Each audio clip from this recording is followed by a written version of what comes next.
Breaking news! The Alps are going through major climate change.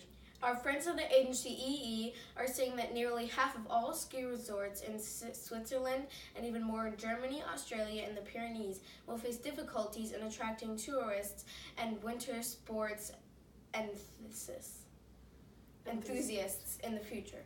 The mountains are experiencing so much range in their weather that Berwyn B states, the snow season in famed ski regions like Davos, Zermatt, and Grindelwald start 12 days later and ends 25 days earlier than it did in 1970.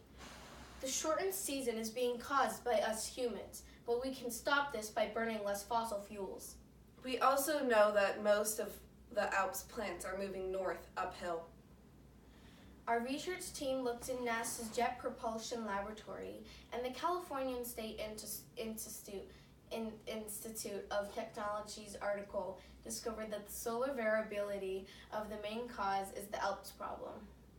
The greenhouse effect can also help us. The greenhouse effect traps in heat and helps keep our atmosphere suitable for living things. But the greenhouse effect could be bad.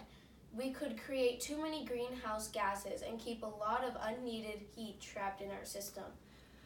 Water is released from the biosphere and is normally collected and stored into glaciers and other parts of the hydrosphere during winter.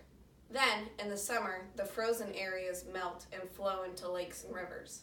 This is why the Alps water system is in trouble. The water is not able to store itself by the same as it's used to.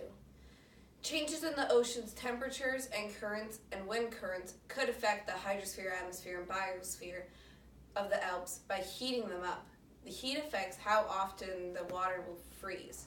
The less it freezes, the more water flows through, creating a faster current, which all has to do with the water in the biosphere and how warm the atmosphere is. The water in the hydrosphere affects how easily the biosphere will be able to drink. In conclusion, according to our data, we believe that the Alps will be gone in around a century. All caused by global warming.